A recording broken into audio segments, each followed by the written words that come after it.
Welcome to Small Business, Big Network, the podcast for small business owners who want big results from their networking. I'm Liz Drury, a freelance voiceover artist who knows that if you're not working, then networking could help. Dawn Spear is the owner of Just Great HR. She's relatively new in business and has been finding that networking is a great way to spread the word about what she does. Thank you very much for being my guest today, Dawn. No, thank you for inviting me. I'm looking forward to having a chat with you.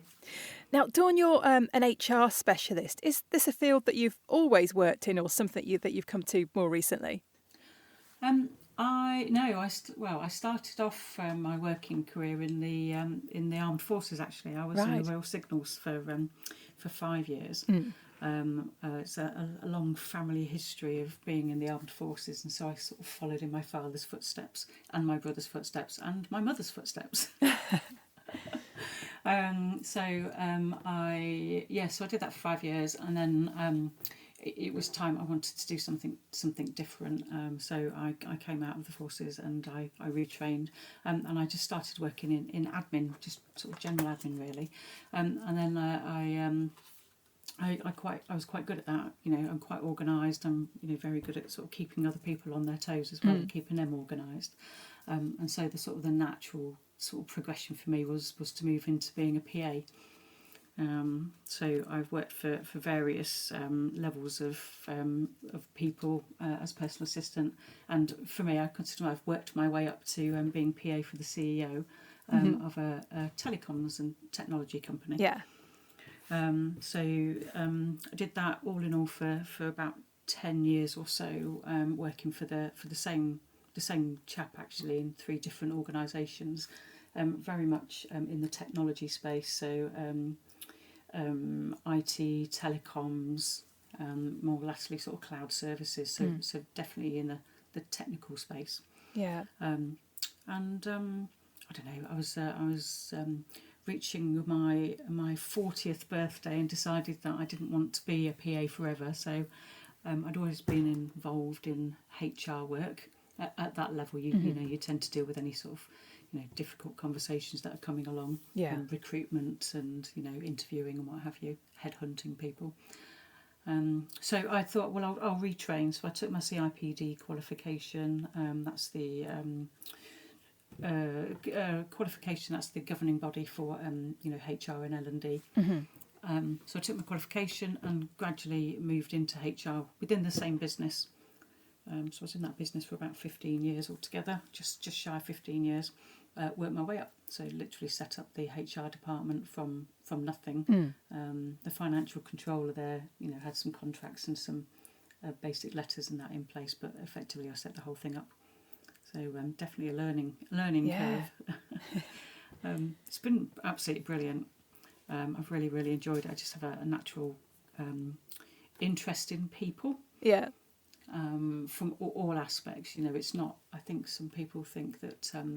HR means different things to different people. It's not always. It's not all bad.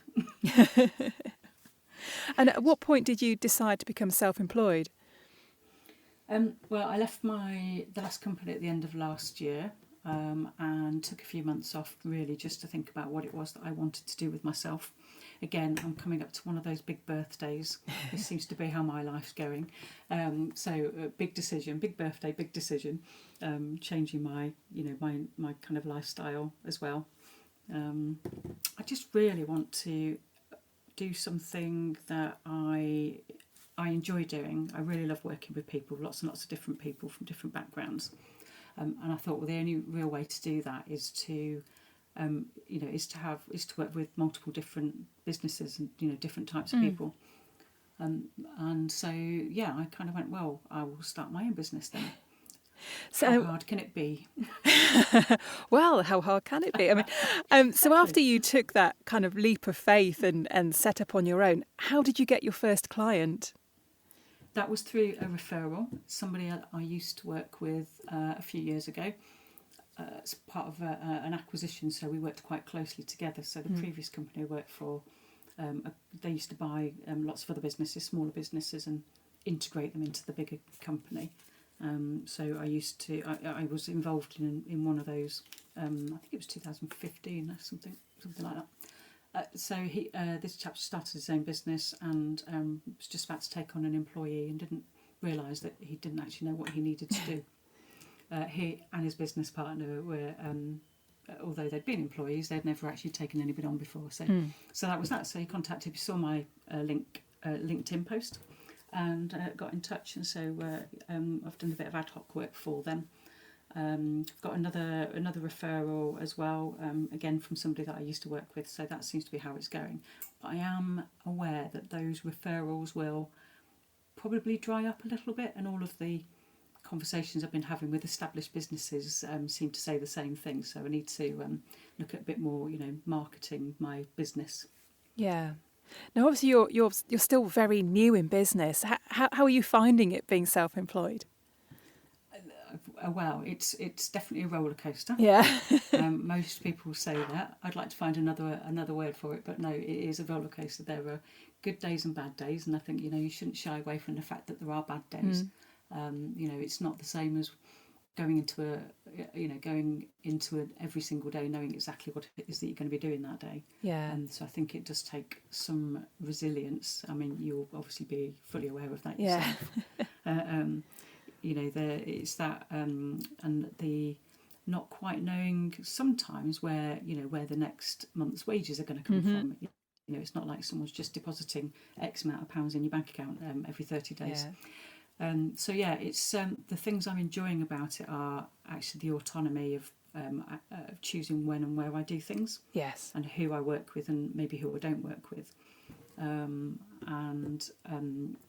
Actually meeting lots and lots of people.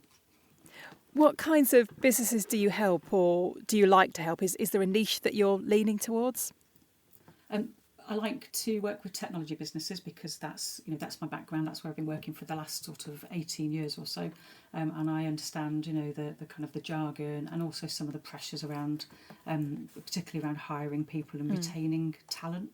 In that industry, it's very fast moving. The technology obviously moves on really, really quickly, so you've got to be able to keep up to date with everything that's going on, and understand the market and market pressures, so you can try and preempt some of those things and keeping up to date with training as well. Yeah, especially a big one. And so, what kind of things do you do for your clients? Mostly at the moment, it's startups that I'm working with. So it's starting everything from making sure they've got their first employee contract in place, to ensuring that they, I call it onboarding, basically making sure that the employee starts well in a business. That could be the real, you can lose an employee in the first week if you don't onboard them well. Yeah. If you don't make sure that there's somebody there to, if they're physically going to turn up to an office, that there's somebody there to welcome them, that they've had their contract, that they've had any branded clothing or anything that you're going to give them, and that they just feel really, really welcomed and supported from the first day in the business. We've seen there is a probation period. Most people will probably know about probation period. That's a two-way thing. It's not just about the company checking out the employee or the new employee. It's the other way around as well. Yes. So that has to be done really, really well. What I'm looking at the moment as well is a couple of projects around employee engagement. So again, that's making sure that we've got the right things in place, that when you've got an employee, that you don't just abandon them after the first 6 months. After their probation period, if you've got 6 months, you don't just abandon them, that you look after them for the long term and make sure that they are engaged and happy in the business, because most people know happy employees look after your customers better. Yeah, absolutely.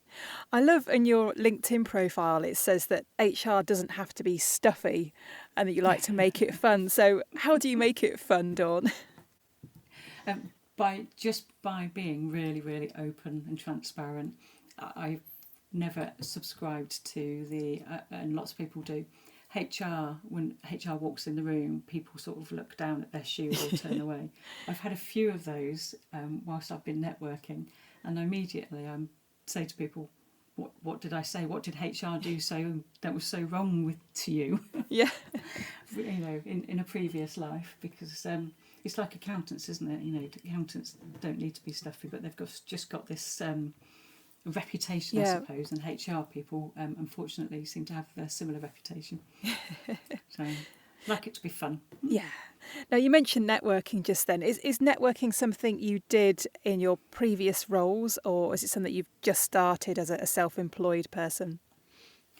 Just started. Never ever been to a networking event, I don't think, as an employee. Probably steered clear of it, to be completely brutal. I put a little post on LinkedIn a couple of weeks ago. I'm not sure if you saw it or not, but it basically said that I thought it was just for salespeople. Networking is just for salespeople, isn't it? But it's absolutely not. No. And it's I've really had my eyes opened. It's like a real community that I didn't even know was there. Yeah. So what was it that made you decide to try networking as part of your business strategy? I've started from scratch, effectively. I know lots of other HR consultancies who have had an anchor customer, so somebody who's gone, set up your own consultancy and will come with you. So they've already got that, regular sort of income coming through. I didn't have that because I had a break from work. And I'm literally starting from scratch, and I thought, well, no better way but to get out and talk to people and let them know that I'm here. Yeah. So tell me about some of the kinds of meetings that you've been going to. I've gone to very, very structured meetings, and I've gone to very, very unstructured meetings. Evening, early morning. One of my favourite ones is an evening meeting. It's a couple of hours, different locations around Lincolnshire. And there's always canapes and cocktails or mocktails. No pictures. It's very, very, very informal. But actually, I went to my first one literally the first week I started my business, and I joined the group, and I've been going back ever since because it's really working for me. I've met some really, really good people, useful and nice people. Yes. So, Yeah. So what have you learned about networking so far? The biggest thing about networking for me is you're not there to sell. You're not absolutely. So my initial thoughts of it's for salespeople is completely wrong. I think the best way to get the best thing out of networking is to go along with a view to finding out more about the people that you're talking with, because actually it's about building relationships. It's all about building relationships. It's not about finding 10 people to sell your services to. It's about finding out about what the other people do, and I've discovered that I'm actually quite good at putting people in touch with other people who can help them. And I think that's been a bit of an eye opener as well. In that, I talk to someone and go, you need to go and talk to so and so. Let me put you in touch with them. And if I hadn't done the networking, I wouldn't know those other people. Yes, yeah, and that's when it works at its best. When you can connect people that you've come across, because they're going to be grateful to you for that, and then they're going to look out for opportunities for you as well. Yeah, hopefully that's the reciprocal nature of it. I guess the challenge, if I know we haven't probably gone on to challenges yet, but is that I'm meeting lots of companies who don't have employees. That is a challenge for me, but actually then they will know other companies that do, because they work with lots of other people themselves and lots of different sizes of businesses as well. So I'm not letting that put me off, and I've just made some really, really nice connections. Did you have a preconceived idea of the kinds of people, the kinds of businesses you might meet at networking?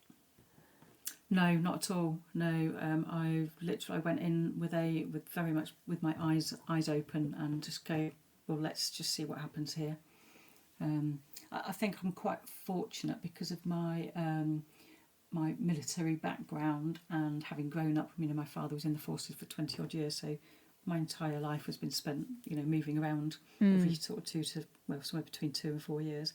You learn to just get on with people, I think. So I don't feel nervous going into a room of people that I don't know, I just walk up to somebody and talk to them. That can be quite difficult for a lot of people. I do appreciate that. I'm probably not normal necessarily in that respect. No, I think that's a really useful skill to have. Yeah, it is, yeah. So do you think that networking is something you're going to continue with in the long term? Definitely, yeah, absolutely. I'm getting to a point now where I think I've tried 10 or so different types of meetings, and I'm just working out which ones I like the most. It's not even about which ones are the most useful for me at this stage. It's actually about the ones I like the most, the format that I like. Yeah. Well, I think if you find something that you like going to, then you're more likely to go to it than something where you think, oh, I've got to go to that again. Yeah, exactly. Yeah, I'm completely surprised. There's been 3 or 4 months of complete surprises for me. I'm not naturally a morning person, but I've really quite enjoyed. There's a couple of there's the Lincoln and Newark business clubs, which are very, very early starts. I'm not completely convinced I'm going to be there in the winter, but certainly in the summer months I'll be there. Yeah, that does make such a difference when you get up and the sun's out, or if you get up and you've got to defrost your car. I know. So I might be a fair weather joiner of those ones. I like in-person ones as well. Yes. Have you been doing a mixture of online and in person? Yes. And the online ones, there's one that I do that's every week. That I often see you at that one, and I like that one. It's much more of a community feel, and I think that is a really supportive group. Yes, I really like that one. That's probably the main sort of online one that I've done that I've enjoyed. Yeah. So, who would you most like to meet through networking, or who would you most like to be introduced to? Who's your ideal client? Anybody who's running a technology business. That's quite wide. That encompasses quite a wide range of business types, from software developers to web developers to graphic designers to people who are in telecoms or selling mobile phones, or even voice over IP sort of clients. So it's quite a broad range, but that's fine because actually I've worked with all of the people in those areas. So those are the sort of businesses that I'm going to be looking for, whether they're sort of start-up taking on a first employee, or whether they've got a handful of employees already. That doesn't kind of preclude me from working with other sectors and other industries. It's just that's where my experience lies. Yeah. So finally then, Dawn, if people are interested in finding out more about you and your business, where's the best place for them to find you? And the best place at the moment is to email me, and that would be dawn@justgreathr.co.uk. I am in the process of building my website, so that should be online in the next couple of months. I'm not going to set myself too tight a deadline on that. Or the other place I'm building up a bit of a presence is on a Google business profile, so you can Google me, and I'm starting to share some content on there and pricing and stuff like that. Very good. Well, thank you very much, Dawn, and the best of luck with your business going forward, and good luck with the networking too. Yeah, thank you very much, Liz. I've enjoyed talking to you. Thanks for listening to Small Business, Big Network. If you found this podcast useful, please do rate, review and subscribe. And don't forget to share it with the rest of your network too.